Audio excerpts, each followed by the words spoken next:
प्रकरण 1. अववक्तारम अवश्रोतारम. आपण वचने बोलावी जैसी तैसी येती पडसादे. नमस्कार.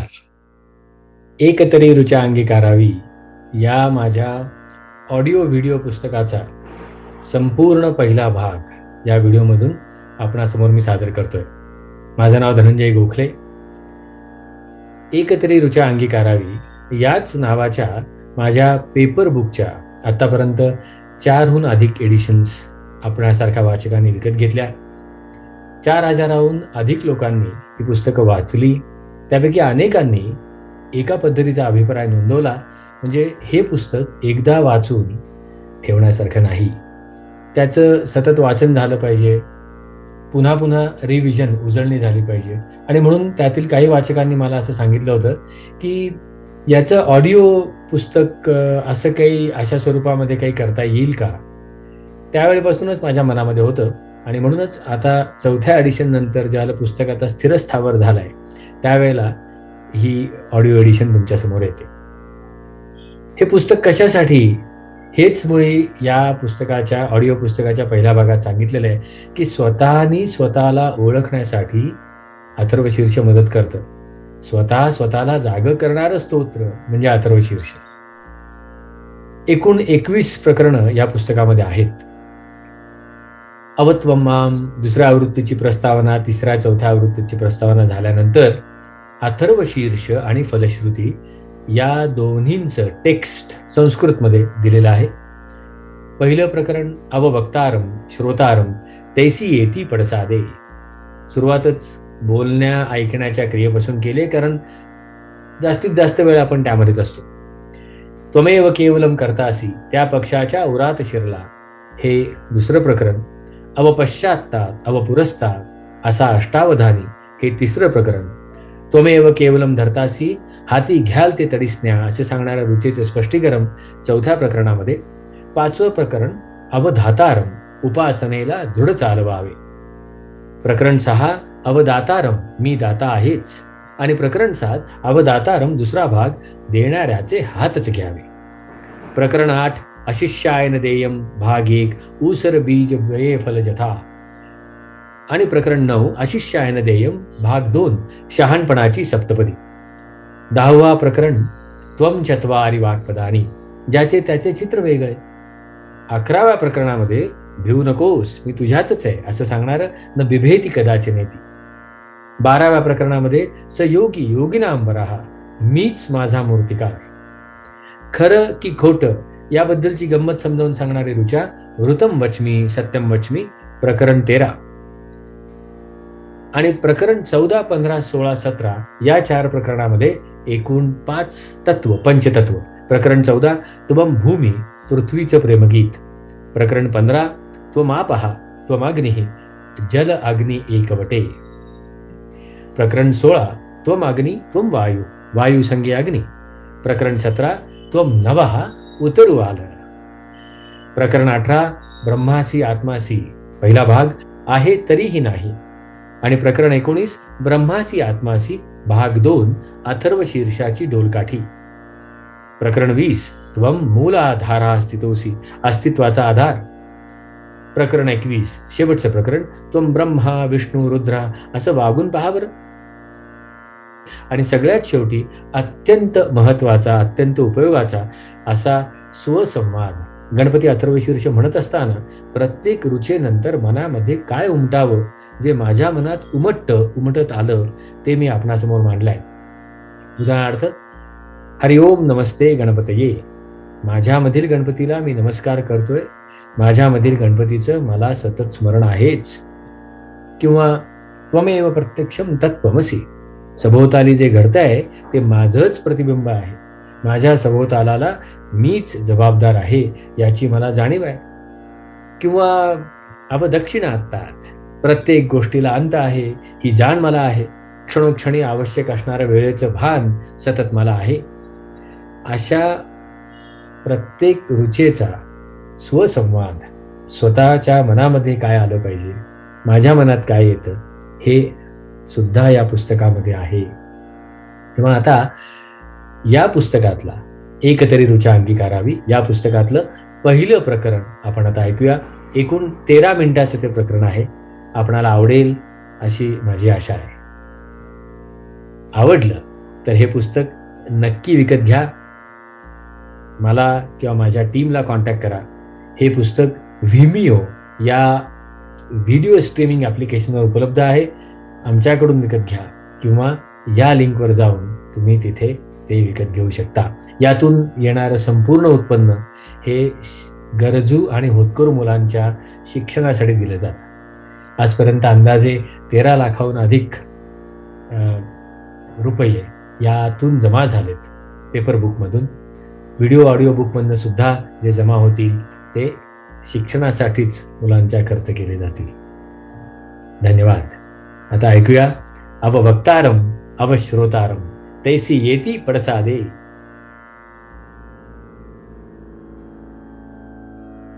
प्रकरण 1. अववक्तारम अवश्रोतारम. आपण वचने बोलावी जैसी तैसी येती पडसादे.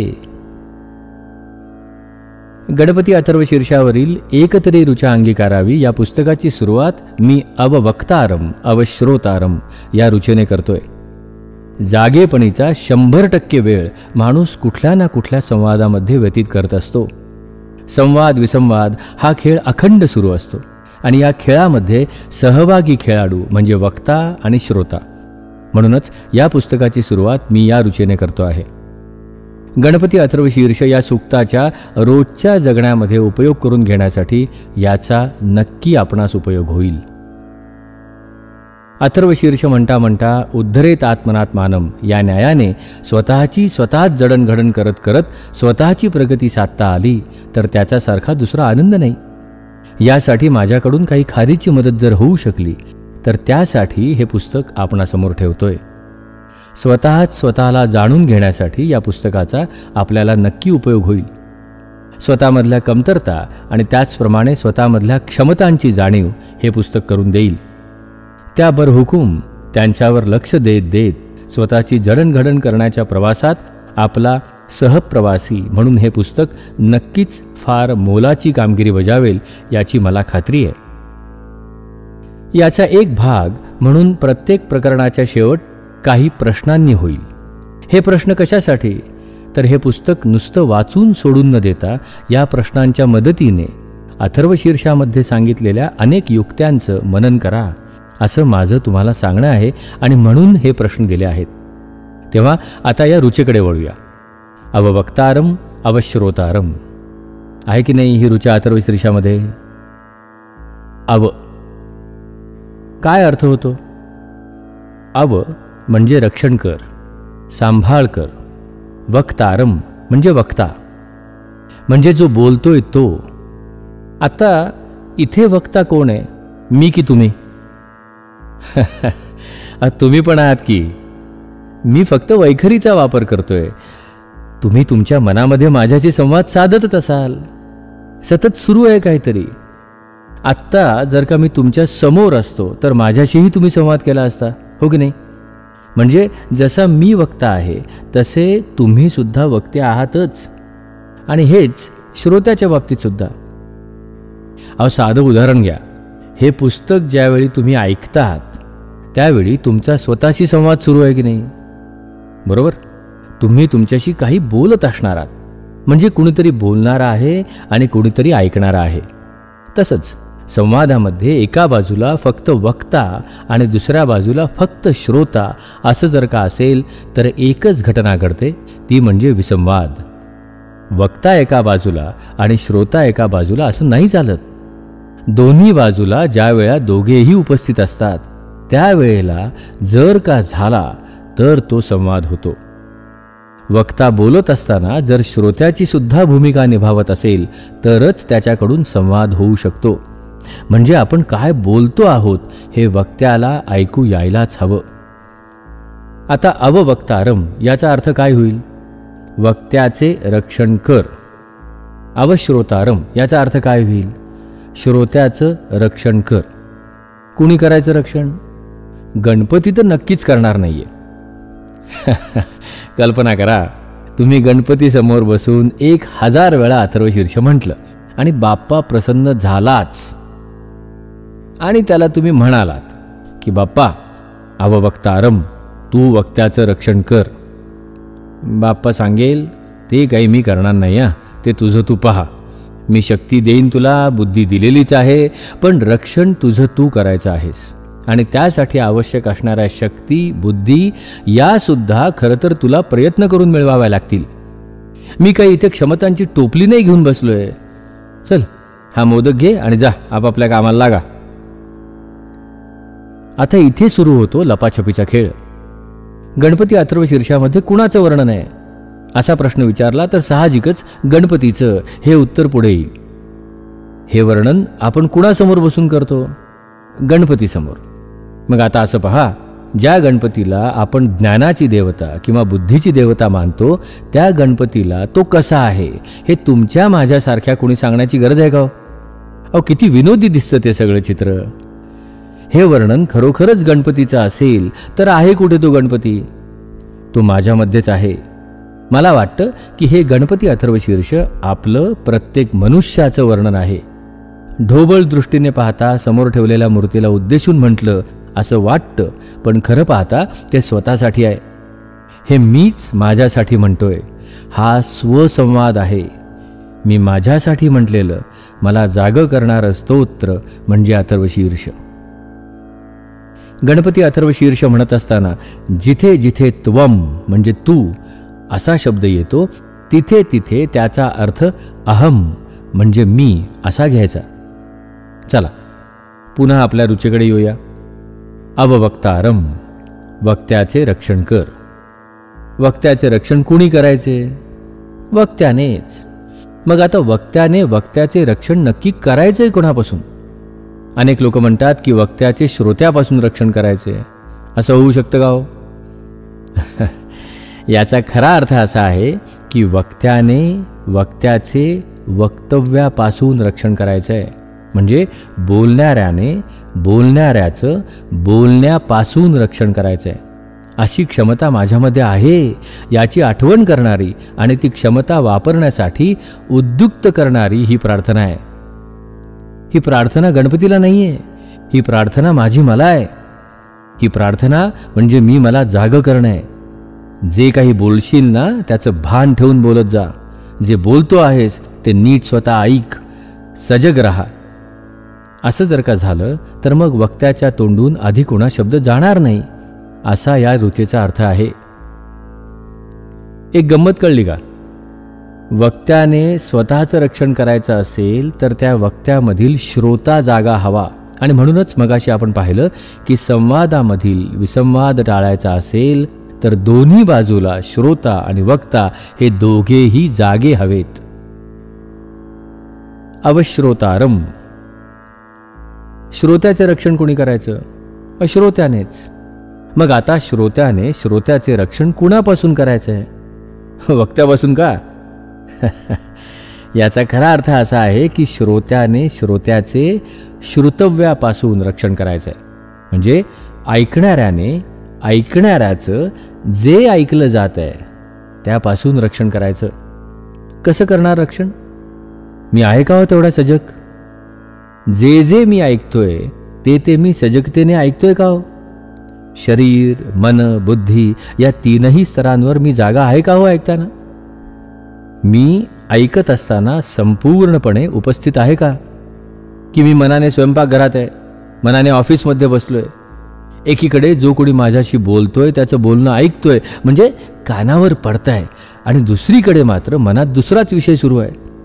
असं झालं तर मग अवश्रोतारम जमेल का? करू शकेल का ऐकणारा ऐकणाऱ्याचं ऐकण्यापासून रक्षण? गडबड होईल ना थोडीशी. कुठलाही पूर्वग्रह मनात न ठेवता, ज्याला आपण फ्री ऑफ प्रिजुडायसेस असं अत्यंत मोकळ्या मनाने लक्षपूर्वक ऐकतो का हो मी? असे प्रश्न आपण आपल्याला विचारायचे. अववक्तारम अवश्रोतारम ही ऋचा जरी आयुष्यभर म्हणत गेलो तरी अनेक गोष्टी सोप्या होतात, सुटतात. आणि हे माझे अनुभव आहेत. आम्ही पूर्वी खूप वाद घालायचो. अर्थात वाद घालायचो म्हणजे भांडण करत नाही बसायचो, पण एखादी गोष्ट पटली नाही की मी लावून धरायचो, त्याच्या मुळाशी जायचो. पण त्याच्यात बदल झाला म्हणजे त्याची पद्धत बदलली. ही ऋचा म्हणत असताना माझ्यामध्ये अनेक बदल झाले. मागे वळून जेव्हा बघायला लागलो तेव्हा मनात आलं की अरेच्छा, बरं चाललंय की एकंदरीत.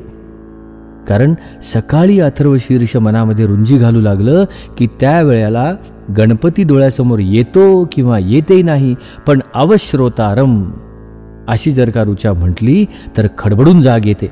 एकदम आठवून जातं की अरे आज सकाळी बोललासच ना फोनवर काहीतरी त्या माणसाला, उगाचच तुझ्याकडे अधिकार आहेत म्हणून त्याला झापलंस ना. अबवक्तारम कुठे गेलो होतं त्यावेळेला? झापत असताना तुझे शब्द तुझ्याही कानावर पडत होते की. मग अवश्रोतारम कुठे हरवलं त्यावेळेला? तुझे शब्द त्याला ऐकू जात होते आणि तुला ते ऐकू येत नसतील तर झोपला की रे श्रोता तुझ्यामधला. मग स्वतःमधला श्रोता ज्या क्षणी झोपेल त्या क्षणी भांडण होईल, गैरसमज होतील, राग येईल, हे सगळं होऊ शकेल. मग हे जर का टाळायचं असेल तर अववक्तारम अवश्रोतारम ही ऋचा सतत उमजून समजून म्हटली पाहिजे की नाही? त्यात वर्णन केलेल्या क्षमतांचा वापर करायला हवा की नाही? पहा, म्हणजे ही एक ऋचा केवढं महत्वाचं काम करून जाते. अर्थात हे होतं कधी? तर अथर्वशीर्ष सजगतेने समजून उमजून म्हटलं तर. आणि म्हणून मी सुरुवातीलाच लिहिलंय की हे अथर्वशीर्ष मी माझ्यासाठी म्हणतोय, मला जागं करणारं स्तोत्र आहे. मग सांगा बरं, हातातली कामं सोडून घाईघाईत 11 वेळा, 21 वेळा, 1000 वेळा असं अथर्वशीर्ष म्हणणं चांगलं, की एक एक ऋचा सतत मनात घोळवत हातात घेतलेल्या कामामध्ये त्याचा सराव करत, अंगीकारत, अंगामध्ये मुरवत म्हणणं जास्त चांगलं की नाही? आता मननाचे प्रश्न, म्हणजे ज्या प्रश्नांवर तुम्ही विचार करायचा आहे, शोधायचे आहेत, हे प्रश्न ऐका. ही ऋचा अंगीकारण्यासाठी हे प्रश्न नक्की तुमची मदत करतील. प्रश्न 1. 2 व्यक्तींपैकी एक व्यक्ती बोलत असताना त्यामध्ये वक्ता कोण? प्रश्न 2. 2 व्यक्तींपैकी एक व्यक्ती ऐकत असताना त्यामध्ये श्रोता कोण? प्रश्न 3. श्रोता दिसत नसेल तर वक्ता अस्वस्थ होतो, असं का हो? प्रश्न 4. श्रोता देहबोलीतूनही संवाद साधतो, खरं की खोटं? प्रश्न 5. विसंवाद कधी घडतो? संवाद कधी घडू शकेल? प्रश्न 6. वक्त्याचं रक्षण कुणी आणि कशापासून करायचंय? प्रश्न 7. श्रोत्याचं रक्षण कुणी आणि कुणापासून करायचंय? प्रश्न 8. अव या शब्दाचा नक्की अर्थ काय? प्रश्न 9. अववक्तारम अवश्रोतारम ही प्रार्थना कुणाकडे करायची आहे? प्रश्न 10. ऐकण्यापासून रक्षण करायचं म्हणजे नक्की काय करायचं? आणि बोलण्यापासून रक्षण करायचं म्हणजे नक्की काय करायचं? प्रश्न 11. महत्वाचा प्रश्न आहे. आता रिफ्लेक्शनचा प्रश्न आहे हा. गेल्या 7 दिवसांमध्ये तुमच्या मित्रमैत्रिणींशी, घरातल्या लोकांशी, ऑफिसमधल्या लोकांशी, दुकानदाराशी, भाजीवाले, ड्रायव्हर किंवा अजून कुणाशीही बोलताना तुमच्यामधला वक्ता आणि श्रोता जागा नसल्याचं असं एखादं उदाहरण आठवत आहे का?